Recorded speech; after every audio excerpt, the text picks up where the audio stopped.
IAS पूजा खेडकर यांचे एक एक कारनामे आता समोर येत आहेत।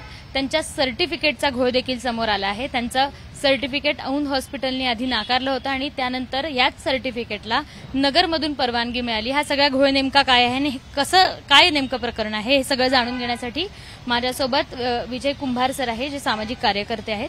सर, नेमका हा घोळ काय आहे सर्टिफिकेटचा? मी जसं म्हणला तसं औंधचं आधी नाकारल्यानंतर मग नगरवरून काढलं असं नाहीये। नगरला ऑलरेडी त्यांना मिळालं असं म्हणतात, मिळाले की नाही आपल्याला माहिती नाही। पण औंध हॉस्पिटलमध्ये त्यांनी जो अर्ज केला होता काय ते लोकोमोटर असं काहीतरी त्यांनी दाखवलेलं ते डिसीज, त्यानुसार त्यांनी ते अर्ज दिव्यांग प्रमाणपत्र मिळण्यासाठी अर्ज केला होता। परंतु औंध हॉस्पिटलने ते दिव्यांग प्रमाणपत्र देण्याचं नाकारलेलं आहे असं त्या कागदपत्रावरून दिसून येते। PWBD 2 किंवा 3 या दोनपैकी एका स्टेपमध्ये हे लोकोमोटरचं हे दिलं आहे आणि त्यांनी जे सर्टिफिकेट मिळवलं आहे ते PWBD 5 च्या याच्यात आहे, मल्टिपल डिसेबिलिटी। पण त्यांनी ऑलरेडी ते सर्टिफिकेट म्हणजे ह्याची वेबसाईट बघितली UPSCची, तर हे जे सर्टिफिकेट तुम्ही म्हणताय ते आपल्याकडे आहे असं त्यांनी 2022 मध्येच आधीच म्हटलेलं आहे।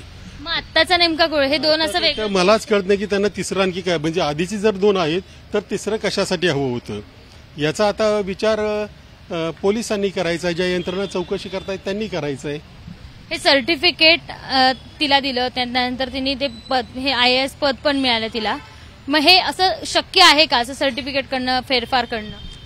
आत्ता ज्या माझ्याकडे तक्रारी येत आहेत, म्हणजे मी एकट्या पूजा खेडकर बद्दल बोलत नाही, एकूणच महाराष्ट्रातल्या ज्या तक्रारी येत आहेत, आता तुम्ही जी फोनवरची तक्रार ऐकली ना ती EWSची आहे। म्हणजे असं आहे की आपल्या देशामध्ये आपल्या राज्यामध्ये या गोष्टी घडतायत, फेरफार केले जात आहेत। काही जण तर पोलीस परीक्षेला बसताना फिट असतात, पण ते क्लार्कची परीक्षा दिली की अचानक ते अपंग होतात। याचाच अर्थ त्यांना विशेषतः स्पोर्ट्सची सर्टिफिकेट मिळताना सुद्धा अनेक गडबडी केल्या जात आहेत। हे आता हे उघड आहे, फक्त त्यांचा आक्रोश ऐकायला कुणी नव्हतं। पूजा खेडकर प्रकरणामुळे हे आणखी जरा मोठं झालं प्रकरण आणि आता दिव्यांग सुद्धा एकत्र येत आहेत।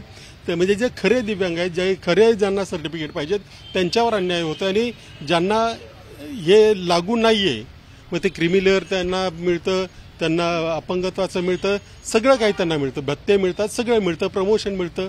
परंतु जे दिव्यांग आहेत त्यांना नोकरी सुद्धा मिळत नाही। खरे दिव्यांग आहेत किंवा खरे ज्यांना अशा सर्टिफिकेटची गरज आहे त्यांना नोकरी सुद्धा मिळत नाही। मग आता पूजा खेडकरवर कोणती कारवाई होणं अपेक्षित आहे?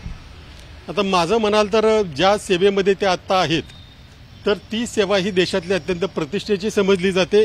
त्या सेवेमध्ये जर कोणी गडबड करून जात असेल पुढे तर त्यांचं ते पद काढून घेतलं पाहिजे असं अशी माझी मागणी आणि मी तसं पंतप्रधान, DOPT, UPSC वगैरे सगळ्यांना लिहिलेलं पण नाही, UPSC MPSC सगळ्यांना लिहिलेलं आहे। Thank you sir. साधारण पूजा खेडकरवर कारवाई होणं गरजेची आहे, त्यांचं पद काढून घ्यावं अशी मागणी कुंभार सरांनी केली आहे। कॅमेरामन राजेश बिडकरसह शिवानी पांढरे, ABP माझा, पुणे। ABP माझा, उघडा डोळे बघा नीट।